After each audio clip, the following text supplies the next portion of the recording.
Now for any piece of media, they go through the process of being censored. You're taking out some topics, changing some of the words, or even foregoing a lot of plots. Even too, when the media refers to some history, that tends to sometimes get censored, but depends on the country where you live in.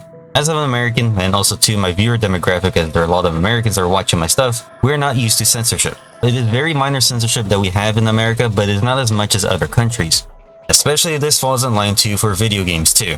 And especially for the topic of the video, since you see the title and thumbnail, I will be talking about COD Zombies. That has been censored over the years. Over the years, I noticed some things that little change and some big things change too. For the first part of the video, I'm going to give a reason why, but also too in another part of this video, I'm going to show some of the weird things they censored out. The things they censored out, well, they kept in line with the future modern games of zombies. Also too, in the first section, I'll give a reason why they censored this stuff too. But before talking about some of the censored stuff, I want to talk about my channel first. In my Black Ops 2 video, I started a Subgoal. The Subgoal was to hit 5k. So when I hit that mark, I'm going to do a Q&A stream. So it will be my first stream for this channel. Well, I think I want to hit it around towards the end of August, so practically in 2 months. I would prefer if I hit it earlier. Right now I'm sitting at 2k subscribers, so I would appreciate any new viewers or any returning viewers to subscribe right now, and to check out my other stuff too. But with that out of the way, let's go back into the video. For the first thing, I'm going to talk about the major censored thing that happened in COD Zombies. Because COD Zombies was not always called COD Zombies back in the day. It was called a different name. As well, it began with World War, and for that reason, we have the Germans in that game. And since, you know, the Germans did a lot of bad stuff during World War II, well, they named the party that ran during World War II after zombies. I'm not going to say the party name because I feel like I'll get in trouble with YouTube, so I'm not going to chance it. Yes, this was called Zombies back in the day. It was not called COD Zombies, it was called the other name. Now, I'm not sure when the change happened, but I think it happened around Black Ops 3. Because I remember still calling it that name all the way up to Black Ops 2, and even my friends still called it up to that name too. I might remember a little bit, but old COD zombie YouTubers used to say the old name too. It was until BO3 until Zombie Chronicles changed it. As with the remastered Nocturne-Intel map, it plays the intro when you play it in solo. It is basically the same intro clip from World at War, but with a big change at the end. Instead of having the original name, the logo of COD plastered over it, completely overshadowing the original name of it. Now that's the Black Ops 3 intro. I'm going to show you the other one, the World at War intro, the original one. That one has the original name of Zombies. I think it was around BO3 where they officially changed the name of Zombies. For the rest of the World of War maps, for Zombie Chronicles and also Keynote to Tilton, they also took out a lot of stuff too. And it's super obvious if you pay attention to some of the scenery. This was not their first time removing imagery of this type of stuff, because that was back in the Giant, the remake of their Reese. That was the first time they started to remove stuff. The symbol I'm talking about, which is, I think you could say on YouTube, is the swastika. In Black Ops 3 with the Zombie Chronicle maps and the Giant map, they're no longer there. The symbol is completely wiped off clean off these maps, and especially too, it is very jarring for Keynote to Tilton. When you start with the map in Black Ops 1, you see the Giant symbol right there right in front of you. Because a lot of people know about zombies that the original zombies, they were German experiments, and especially during World War II. And in the lore too, Group 925 was help funded by the German party and controlled during World War II. They're the ones that funded most of all this stuff, so it makes sense why would they have these type of flags inside this theater, and also too in the other facilities too. In the old radios you could hear that Maxis and Richthofen who did want to help Germany during World War II, but I think this was retcon where they changed it to something else. That was also too when they were reverting away from the original name of Zombies too. This symbol, like I said earlier, was completely removed. If you go through the teleporters in the old World at War and Black Ops 1, they have the symbol. But in Zombie Chronicles, they do not have the symbol at all. It's another German symbol that represents that party. But still kind of weird as we know what the symbol is, and especially the tricolors. We know it's the bad guys during World War II, but the game weirdly does not want to spell it out. It's not only for Keynote to Tilton, it's for Der Reese, Baruch, and finally Nocturne Tilton. Show you a reason what they recensored for Nocturne Tilton. The Nocturne Tilton is the first map. I already talked about the intro, I'm talking about something else. I'm talking about the zombie models. Since, well, you know in the lore there are experiments of the dead soldiers that died during World War II. Some of these soldiers were part of that infamous group that enforced the party's actions. So they have that armband around them. In World War II Black Ops 1, they still have the armband with the symbol on there. But in Zombie Chronicles, it is completely removed. Still have the armband slash, but they don't have the symbol at all. Like I said earlier, it's still kind of weird that the game doesn't spell it out. We already know what the enemy is. They're wearing German outfits, they're very German, and we know what they are. They fought during World War II. We know what group they are. But the game doesn't want to say their name. I find that hilarious because why? We already know the group during World War II, but they won't say it. This new symbol, we have seen it before. It's in the old map of Baruch, but for one flag banner. The rest are the other symbol. Like I said before, all symbols in Black Ops 3 and in the feature titles are completely removed. They do mention the name in Cold War, but they do not show the symbol of the party. And again, that's for only for one map, and then they don't mention it ever again. But also too, remember, there's one character in the lore that was part of Group 95 and had ties with the party. And that is Edward Richthofen, the most German person inside the group. As his uniform, well, it's a reused asset from World at War, as it's one of the high-ranking officials. Edward Richthofen is supposed to say that he does have a place in the party. And that's why he wears the uniform and he has the armband on. But what's a weird thing about it is they didn't take it out in the Black Ops 3 model. I don't know if they forgot to or if they left it to be on there, but he still has the armband on. But this is only for Black Ops 3, because I went back to Black Ops 4. I don't have the footage because I don't have it on my PC, but I have it on my Xbox, but I don't have a capture card. But in the Black Ops 4 model, it is completely removed. He still has the uniform, but he does not have the armband symbol on there. Like I said earlier, I think they retconned him being part of the party in the future COD Zombie titles, or they just pushed it to the side and don't even mention it ever again. I'm not sure, because as the Aether storyline finished and we have this new storyline with Cold War, there's only one mention of that party for only one map with their machine. But after that, they did not mention the German party ever again. There is another thing I noticed, because the censorship does have double standards. Because for the Shinonuma map, if you go around, you see the modern day Japanese flag. They then put the Imperial Japanese flag that was seen and used by the Japanese government during World War II. I can say the name of this flag because, well, YouTube doesn't see it as the symbol as the other one. It's the Imperial Japanese flag of the Rising Sun flag. For the Shinonuma map, there's no traces of the Rising Sun flag. But the reason I say it's double standards because not many people know this, as not really taught in school or even in history at all in America. But the Japanese did the same equivalent of war crimes of what the Germans did during World War II, and if not, a little bit worse than the Germans. I'm going to give you 3 topics of what the Japanese during World War II. Research these topics after when you finish with this video, but I'm going to give you a heavy warning. The stuff you will look up and I will mention is heavily unsettling. You will probably feel disturbed by the topics. Research them at your own risk. So the first topic, Nanjing Massacre. I cannot say the original name of it because the original name is the official name of the Nanking Massacre. I cannot say it because it will get me in trouble on YouTube, but it starts with the R word. Second topic, the Baton Death March. And the last topic is Unit 731. Now that group is one of the worst groups in history. But like I said, you can research those topics at your own risk. Anyways, enough with that tangent, back to the video. So it is kinda nice that they have double standards of where they took out the Imperial Japanese flag. A lot of Asians still see that flag of the Rising Sun flag as a symbol of evil, just like how we see the swastika over here in the West as a symbol of evil too. But with that little tangent out of the way, there was a reason why they removed all these symbols. Activision did not care what people think about the symbols. Activision only cares about money. They didn't do it just because they wanted to be social justice or some other bullcrap they pull out of their ass. Remove these symbols so they could appeal to newer markets. Since you know, Call of Duty was becoming mainstream and becoming widely popular around the world, so they had to tone down on some stuff. This goes all the way back with World at War. Since World at War was released, it was released in Germany. But in Germany, the players over there could not access the Zombies mode. It was completely removed from any German copies, because, you know, due to the name and also to the symbols seen in the game. As also too, in the campaign, the Germans are not allowed to have that symbol in Germany. And now also too, for Black Ops 1, since the Keynote or Totem map, they were allowed to have zombies, but with Keynote or Totem, they were supposed to remove all the swastika symbols. And also to tone down on the Gore, as I'll talk about that in another section that also too that was censored too. But that was only for Keynote or Totem. The other maps were fine, just Keynote or Totem, that was it. Now I'm not sure for Call of Duty World War II with their zombies mode, I think it was removed for a German version or they called it something else. I'm not sure because I tried finding discussions of it, but I didn't find any of it. I did find some for the Black Ops 1 because on Reddit there's German players asking that there's a version of their game where they could have the symbols on the game. Also to include the blood and gore because in the German version they completely removed that altogether. There's a reason why this symbol and the name are censored in Germany. Because for any game that has World War II setting or that even talks about or mentions the German party during World War II, they have to be removed. Because in German law, any art form is safe from this censorship, but video games are not seen as art. Video games in Germany have to completely censor the symbol and also to any mentions of that name. Video games are not protected by the art laws, so they have to abide with the rules. But this law was overturned in 2018 and now future games are now allowed to have the symbol and mention their party. Since the old Call of Duty games came before that law, well, they still have to stuck with these. I think that's why for Call of Duty and for Zombies mode, they just removed the symbol altogether.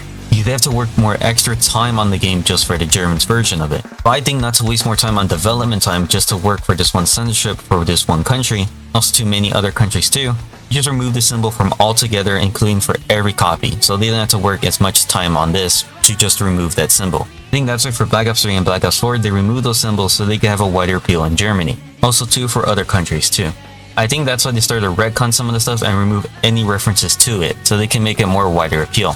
But also too, the changing of story handlers too. For World at War, Jesse Snyder was the one that created COD Zombies. Now there's a shameless plug as I did a video on this on how he worked on COD Zombies. So you could check out that video after finishing this video. Jesse Snyder ended up leaving after World at War and the story handling went to Jason Blunden. He handled the story after Black Ops 1. For the original creator, Jesse Snyder, he still wanted to keep it with the other time as it made it more creepy. After since he left, well, they started to change it into more to what it is now today. That is one of the form of censorships of COD Zombies. Now there's another one as I did talk about earlier about the blood and gore. Now this too in my opinion was censored after Black Ops 1. So we're gonna move over to the blood and gore topic. For the original creator of Zombies, Jesse Snyder made it intentionally for the COD Zombies mode to be gory. As well, you know, World at War is a really gory game for a Call of Duty setting. I think it's one of the most goriest games out of all the Call of Duty franchise. Well anyways, for the zombie models in World at War, there's a lot of gore mechanics to them.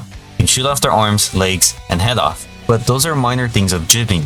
Because when you shoot them in the torso, you can see their innards, and it depends on what gun you have. Because with a higher caliber, well, the more damage it does to the body. And so you can see their innards. This applies to every map too, even to the Shinonuma map when you kill the Japanese soldiers. Every map in World at War has this mechanic. Also too that their blood spurts when you reshoot them and kill them. That was around Black Ops 1 when this intense gib mechanic was starting to move away from. Because there's only 2 maps that have this giving mechanic. It's for Kino the Toten and surprisingly, Call of the Dead.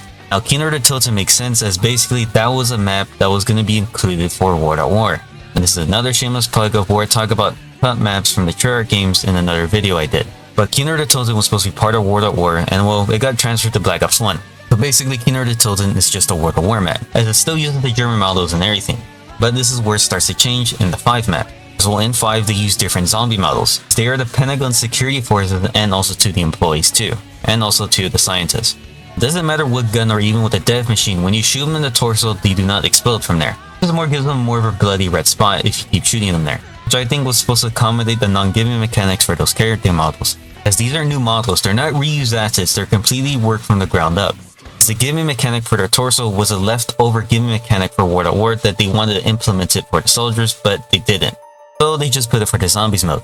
But this was around the time when they had increased the budget and they were able to work on more grander maps and also 2 newer models. But they probably didn't have enough time to implement the gore mechanic, or Activision was kinda a little upset and they told them just to remove it altogether. But I guess for few selected maps, because for the Ascension map which takes place in the Cosmodrome in the Soviet Union, Soviet zombies do not get jibbed. They still shoot off their arms and legs and head off, but you cannot blow up their torso. They still have the bloody red spot and that was it for the Ascension map. But for the next map, Call of the Dead, only one zombie you can officially jib. Which is really weird because it's only this one particular zombie. None of the other zombies can do this. Only that particular model can. Which is weird because there's probably some people on the design team that wanted it back, but only did it for one zombie only. Something else entirely as they probably forgot to remove it. Because with the World at War and Kino the Toten models, all of them can do it.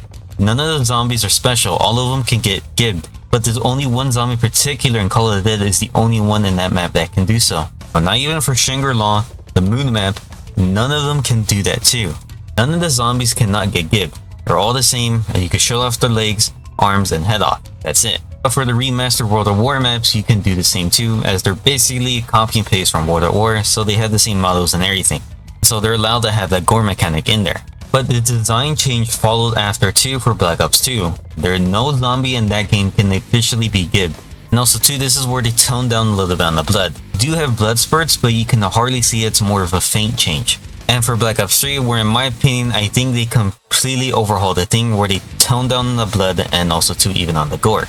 I think it was until this game where the major change happens, as where there's a little more pronounced of gore and blood, way less than effects. Now again, I don't have Black Ops 4 or COD War footage on my PC, more I have that on the Xbox and I don't have a capture card to record those things. But it seems like for Black Ops 4 they did up the blood, but they toned down a little bit on the gore. Black Ops 4 is still a bloody mess, and also too for the COD War is the same thing too. But I think Black Ops 4 is more bloody because I think that one zombie in the Chaos storyline that turns into that big mini boss. Well, you can see the corpse right after and you can see it come raining out of its back. So that's one exception. But after this, they never went back to the World at War or Black Ops 1 keen or the totem tactic of the Gore mechanics. They still kept it that you could shoot off their legs, arms, and head off. But that was it, never you could shoot off their torso ever again. But I did say in the other section too that Call of Duty was starting to become mainstream now, as after World at War, Call of Duty was starting to take off due to the huge success of Call of Duty 4 Modern Warfare, and after that, Modern Warfare 2.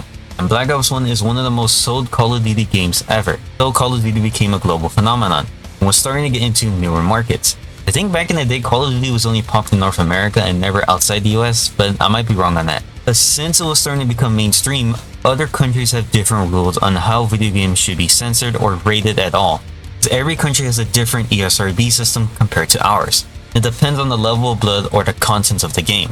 As I know by the recollection of knowledge, I know Australia and Germany are one of the worst ones when it comes to their ratings. The game companies have to completely censor out the blood or remove some topics at all. For one big major example for Germany, you know the game TF2? Well, we know here in America it's really a bloody mess. Well, in Germany, they're not even humans, they're robots. Completely bleed oil. And also too, when they blow up, they have little springs and gears coming outside of them. Not opposed to America where they have guts coming out of them. For Valve, that was completely smart on their end what they did for the German version of it, as it still fits in with the lore of TF2. But that's just one example. Because for Black Ops 1, when I said earlier too, they had to censor the blood and gore for the German version of it, in order for it to sell well in that country and not get an adult rating. But they have to work extra for that version of that game for that country. I know there's other countries too that heavily censor the blood. Two countries that come to their mind are China and Japan. So they have to tone down on the blood. And I think due to this, Activision didn't want developers to keep working on one version just to have it for that specific country. They just made it universal for every copy too. I think that's why one of the reasons they toned down on the blood, so at least it can have a wider market appeal and not get an adult rating in some certain countries. Because basically now, none of the Call of Duty games ever copy the same mechanics of the blood and gore from World at War. World at War is the only unique one that does that. And I forgot to mention, there's another thing too that when you turn on the power. In the older CODs, they had the hand right there. But in the newer CODs, they never had the hand ever again on the power, completely removing it in any other future COD title.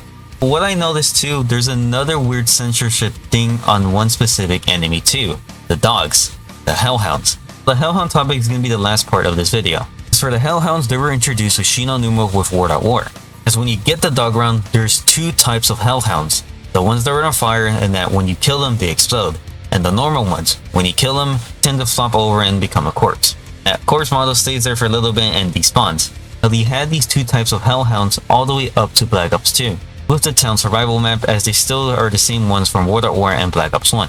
But it was until Black Ops 3 of where the major change happens, as there's only one Hellhound type. It's the fire ones, and when you kill them, they completely explode, not leaving a corpse behind. And they never went back to the other type of dog models, where the normal ones of where they're not set on fire. I remember back in the day with Black Ops 3 when someone mentioned about the Hellhounds, that there's a specific moment when you shoot them, you can see their jaw rip off when they die. But it's very hard to see, it's a blink or you miss moment. I tried to recapture it, but I couldn't do so. But with the other model, they're completely gone from the game and other future zombie titles. I have no clue if people complain about killing the normal dogs and that they will flop over, but it's kind of weird that they just removed it without any given reason. I don't know too if PETA got mad and complained to Call of Duty to just remove that model altogether. Even too with Black Ops 4 with the tigers and the 9 map, they only explode too, but they're not even set on fire. So it's just a weird thing that they took out from all the other zombie titles. But so far, those are all the things I found that have been censored over the years. And so I think that's all I have to talk about for the central topics. On to the closing thoughts. The whole censorship thing does not bother me at all. I want to point them out because I started to notice things as a kid. But with the other COD zombie titles, they started taking out these little things here and there and then completely remove them altogether. Now, I don't think Call of Duty will go back to its roots of what it did during World at War and Black Ops 1. It's too mainstream now and they still want that wider market appeal. So they're going to keep it as is. But I think that's all I have to talk about for today. Also tune in for the next video, I'm going to be talking about Call of Duty Ghost campaign. So stay tuned for that. But anyways, if you made it to the end of the video, thank you. And don't forget to like, comment, and subscribe. And also to follow my Twitter account, I have the link in my description. Hope you guys have a nice day. This is Mazer Argo signing out.